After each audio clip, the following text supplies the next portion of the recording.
मेरे वीडियोस देखने वाले सभी दर्शकों को मेरा नमस्कार। साथियों, मैं हूं ज्योतिर्विद पवन कुमार। साथियों, मेरी बहुत ही करीबी और बहुत ही बुद्धिमान एक व्यक्ति, बहुत ही करीबी हैं।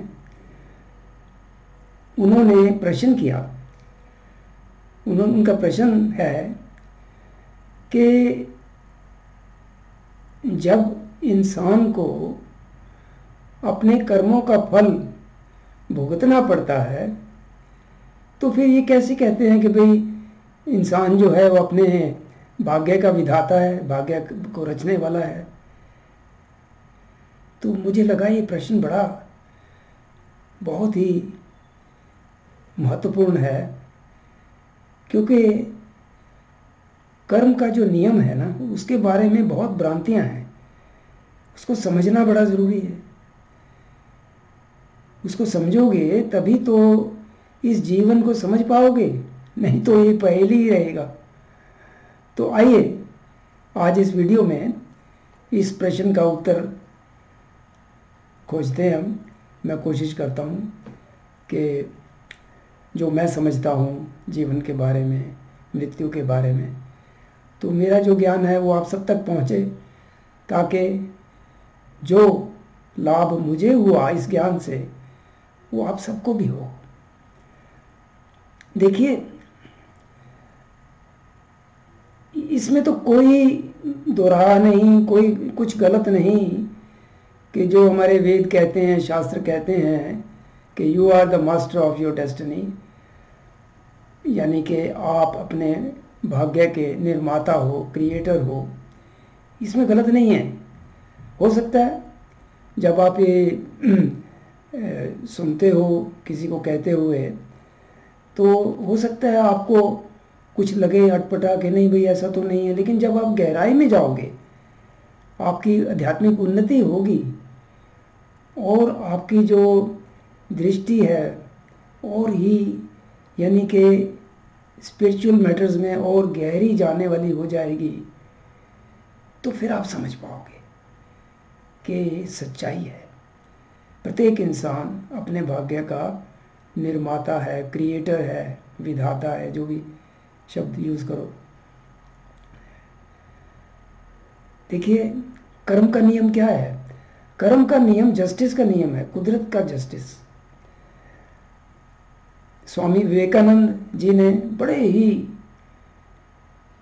सुंदर शब्दों में इस नियम को बहुत ही शॉर्ट और बड़े सुंदर शब्दों में इसकी डेफिनेशन दी है, व्यक्त किया है। क्या स्वामी विवेकानंद जी कहते हैं कि good good, bad bad and none escape the law, यानी कि अच्छा तो अच्छा, बुरा तो बुरा, यानी कि अच्छा करोगे तो अच्छा होगा, बुरा करोगे तो बुरा होगा। And none escape the law, और ये जो प्रकृति का कानून है या नियम है, इससे कोई छूट नहीं सकता। देखिए, आज संसार में सरकारों की, जो पृथ्वी पे जो इंसान का जो सिस्टम है उसकी बात करता हूँ, सरकारों की कृपा दृष्टि से रेपिस्ट छूट जाते हैं, मर्डरर छूट जाते हैं, लेकिन कुदरत के यहाँ ऐसा नहीं है। कुदरत के यहाँ भेदभाव नहीं है, सब एक जैसे हैं। भिखारी भी उसी दृष्टि से देखा जाता है जिस दृष्टि से किसी राजा को या बहुत ही अमीर व्यक्ति को। कुदरत के यहाँ ऐसा भेदभाव नहीं है। और नन एस्केप द लॉ, कोई इस प्रकृति के जो नियम है, यानी कि हम बात कर रहे हैं, नियम तो कई है, कर्म का जो नियम है, इससे कोई छूट नहीं सकता। तो अब देखिए, कोई व्यक्ति अगर उसके आगे दो रास्ते हैं, वो गलत रास्ता चुन लेता है, चोरी का रास्ता, लूटपाट का रास्ता, दूसरों को गुमराह करने का रास्ता, दूसरों को नुकसान पहुंचाने का रास्ता, कोई ऐसा रास्ता चुन लेता है, कोई ऐसे गलत काम करता है, तो वो उसने खुद चुना ना वो रास्ता। जरूरी नहीं कि वो ऐसा रास्ता चुनता, कोई उसके ऊपर कोई डंडा लेके नहीं खड़ा हुआ। तो जब वो बुरे रास्ते पे चलेगा तो बुरा ही फल मिलेगा। अब एक चीज़ और है जो जिसके कारण भ्रम पैदा होता है। कई लोग कहेंगे अरे भाई, कोई किसी का एग्जाम्पल देंगे कि देखिए वो तो इतने गलत काम करता है, बुरे काम करता है, लेकिन फिर भी मज़े में है। अरे भाई, जो प्रकृति का जो नियम है ना, कर्म का नियम, ये किसी कर्म का फल कब मैच्योर होगा ये कुदरत के यहाँ डिसाइड होता है। और इस जन्म में हो सकता है हो बड़े मज़े में, लेकिन आगे के जन्म भी तो हैं, ये आखिरी जन्म थोड़ी है उसका। और फिर हो सकता है कई जन्मों तक वो तड़फे, कई जन्मों तक उसको अभाव रहे हर चीज़ का, और वो दुखी रहे।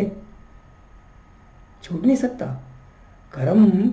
आपके किए हुए कोई भी कर्म जो है, यानी कि जो संचित कर्म है, जो इकट्ठे हुए हैं पिछले जन्मों से हो रहे हैं, उनमें से कौन सा कर्म या कौन से कर्म इस प्रेजेंट जीवन में फलीभूत होंगे, फ्रैक्टिफाई होंगे, यानी कि वो वर्कआउट होंगे, वो कुदरती यहाँ डिसाइड होता है।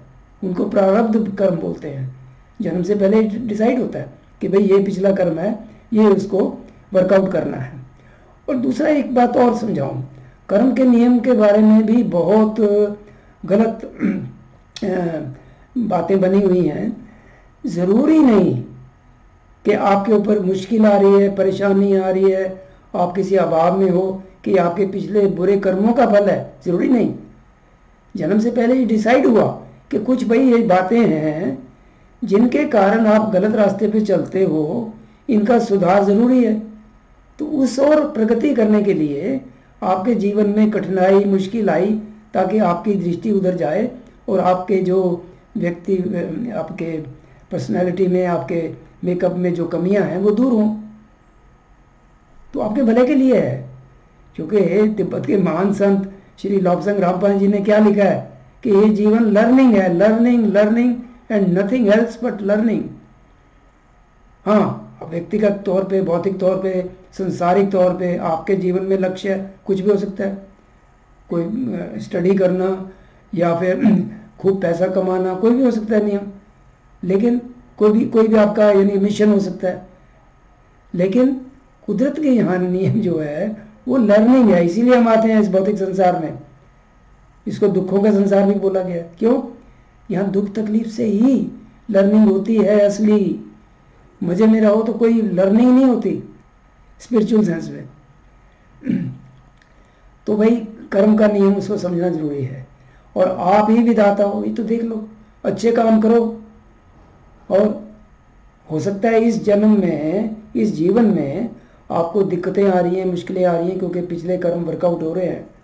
लेकिन अभी का जो वक्त है, प्रेजेंट, वो आप उसमें आप अपना अगला जो भाग्य है उसके निर्माता हो। अच्छा करोगे तो अच्छा ही होगा, फिर आगे बुरा नहीं हो सकता। कई बहुत एग्जाम्पल्स हैं। और एक बड़ी एग्जाम्पल जो है हिस्ट्री में, वो सुकरात की है।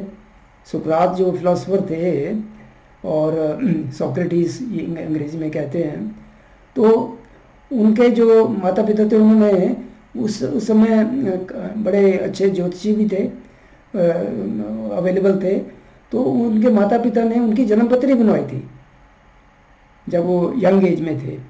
और उसमें ज्योतिषी ने, जिसने बनाई वो जन्मपत्री, उसने लिख दिया कि भाई ये तो एक नंबर का ठग बनेगा, मर्डरर बनेगा, ये तो गलत काम करेगा।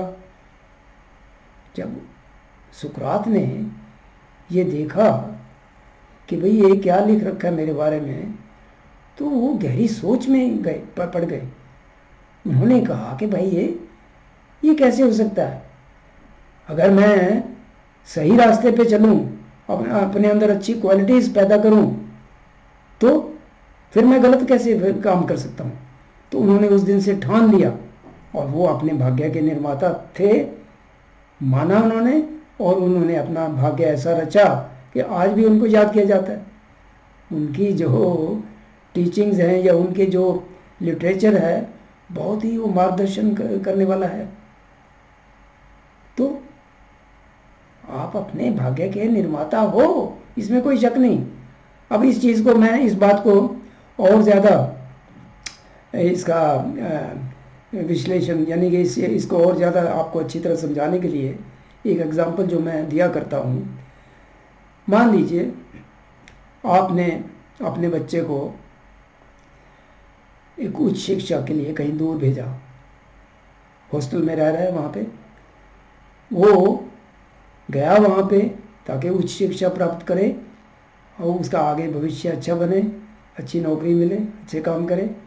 लेकिन वहाँ जा कर के वो गलत संगति में पड़ गया और ड्रग्स लेने लग गया या और बुरे गलत काम करने लग गया और पढ़ाई में वो पिछड़ गया।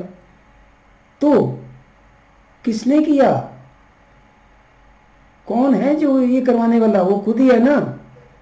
वो माने ना माने, है वो खुद जिम्मेवार। अब क्या होगा? उसकी पढ़ाई तो बीच में रह गई, उधर तो कोई प्रगति हुई नहीं, तो बुरे संगत में पड़ गया तो क्या होगा? बुरा ही फल होगा ना। फिर तो कौन हुआ अपने भाग्य के निर्माता? स्वयं ही तो हुआ, इसमें कोई शक नहीं होना चाहिए। उम्मीद है जिसका भी ये प्रश्न था उनको भी मेरे इस वीडियो से समाधान मिल जाएगा। और बाकी और मेरे साथी जिनको कुछ भ्रम है कर्म के नियम के बारे में, या कि भाई ये कैसे कहते हैं हमारे वेद कि you are the master of your destiny, आप अपने भाग्य के विधाता हो, निर्माता हो, तो उम्मीद है कि मैंने जो कोशिश करी है इसमें वीडियो में समझाने के लिए, उससे आपको ये भ्रांतियाँ सब दूर हो जाएंगी और आप जीवन को और कुदरत के नियमों को अच्छी तरह समझने के काबिल हो जाओगे। उम्मीद है इस वीडियो से आपको काफ़ी लाभ होगा।